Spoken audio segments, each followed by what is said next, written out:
Fala, gente, graça e paz, tudo bem com vocês? Começando então o nosso devocional diário, espero que você esteja muito bem do outro lado. A gente está aí começando mais um dia, terminando mais uma semana. Que Deus ele possa abençoar ricamente a tua vida, a tua casa, toda a tua família, que Ele possa derramar sobre você uma paz que excede todo entendimento. Hoje o nosso texto base está lá no livro de Josué, no capítulo 3, que Deus ele possa ministrar o teu coração nesse momento. E para você que é novo por aqui, seja sempre muito bem-vindo. A gente fala sempre sobre a vida. E se você ainda não é inscrito aqui no canal, considere se inscrever. Então hoje a gente vai lá para o versículo 3 do capítulo 3 de Josué. E a palavra de Deus ela diz assim, ó.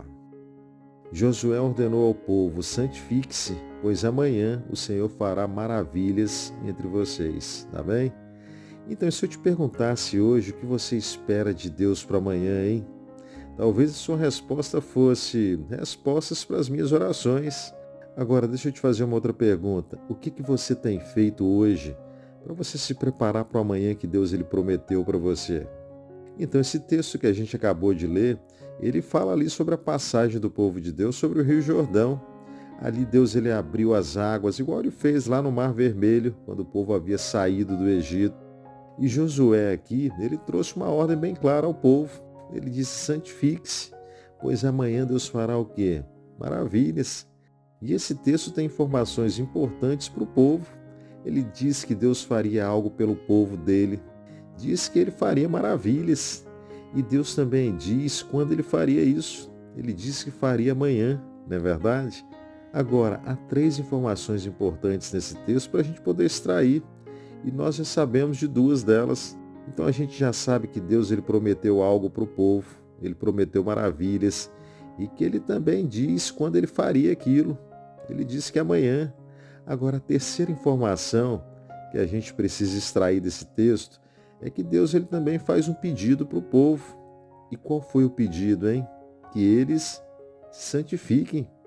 Então para a gente guardar no coração hoje, antes das maravilhas, Deus ele pede santidade. Agora, tem uma coisa, a santidade é um chamado à obediência. Obediência como resposta ao que Deus já faz e não uma troca por suas maravilhas. Deus lhe abriu o Jordão ali por sua graça, meu irmão. E a santidade era uma expressão de aliança, de confiança. Agora, como é isso na prática para nós, hein? Imagina só a cena, o povo de Israel estava ali diante do Rio Jordão, uma barreira enorme entre eles e a terra prometida. Não havia ali barcos, pontes, caminhos secos. E se a gente voltar um pouco na história, o povo tinha ali saído do Egito. Deus havia escolhido alguém para tirar o povo de lá, que foi Moisés. E depois de passar ali 40 anos no deserto com o povo, Moisés ele morre. E a partir de agora, Deus ele levanta uma outra pessoa, um outro cara para poder liderar o povo no deserto. Afinal de contas, eles estão a caminho da terra prometida. E eles precisam de uma liderança forte como foi de Moisés. E para Josué avançar ali na caminhada, antes ele se depara com uma dificuldade, uma barreira no meio do caminho que era o Rio Jordão. E eles teriam que passar por ele. Agora, antes de pedir um milagre, Deus ele já havia dado a direção, santifique-se. Então Deus ele já sabia o que ele faria. Ele abriria o Jordão, como fez lá no Mar Vermelho. E Deus ele pede ao povo ali, meu irmão, santidade.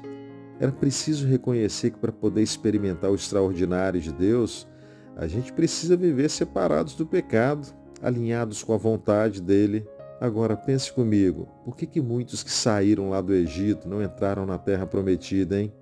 Por causa da murmuração, da desobediência, da falta de fé. Porque o mesmo Deus que abriu o Mar Vermelho, que havia enviado ali o maná, que havia feito jorrar água da rocha, ele foi ignorado por um povo que preferiu ali reclamar, duvidar, desobedecer. E hoje muitos de nós somos como aquele povo. Nós estamos tão focados nas dificuldades que a gente acaba esquecendo daquilo que Deus já fez, de tudo aquilo que Ele tem nos prometido. Às vezes a gente tem esperado por maravilhas, mas negligenciado a santidade. E o pedido de santificação nesse texto que a gente leu, ele ecoa em toda a Bíblia, meu irmão. O autor de Hebreus também ele nos lembra que sem santidade ninguém verá a Deus. Como diz lá no capítulo 12 de Hebreus, Jesus mesmo diz que bem-aventurados são os puros de coração, pois eles verão a Deus. Então, santidade não é sobre perfeição humana, mas é sobre separação para Deus. É uma vida entregue, é moldada pelo Espírito Santo, é sobre renunciar ao pecado e abraçar a obediência, porque Deus, ele é santo e ele nos chama também a essa mesma santidade, meu irmão. E sim, as maravilhas de Deus, elas são expressões ali da sua aliança graciosa com o seu povo. Elas apontam para a redenção em Cristo e também para todo o cuidado que Deus ele tem concedido aos seus filhos. Mas isso não é uma questão de moeda de troca. É uma caminhada de obediência que flui de forma natural num coração que foi transformado pelo Espírito Santo, que ama a Deus, isso pelo que Ele é e não por aquilo que Ele pode fazer por nós. Então, no Jordão ali, o povo ali viu o impossível acontecer. As águas elas se abriram e eles puderam atravessar ali em terra seca, mas só depois deles se santificarem. Então hoje Deus ele continua sendo o mesmo, ele continua realizando maravilhas em prol do seu povo, mas antes da gente correr atrás do que Deus ele pode fazer por nós, a gente precisa nos perguntar, será que nós estamos vivendo mesmo o que Deus espera de nós? Porque trevas, meu irmão, e luz não andam juntas, pecado e maravilhas não se misturam. Deus ele não está apenas interessado no que a gente faz como crentes, mas no que nós somos. Ele quer filhos e filhas que refletem o caráter de Cristo. Então o que Deus ele pede de mim e de você hoje? Santidade. Deixar para trás o que tem nos afastado dele. Que a gente possa andar em obediência, andar na contramão dos valores desse mundo caído. Então viva separado para o Senhor, meu irmão. E amanhã, confie que Ele fará assim maravilhas na tua vida.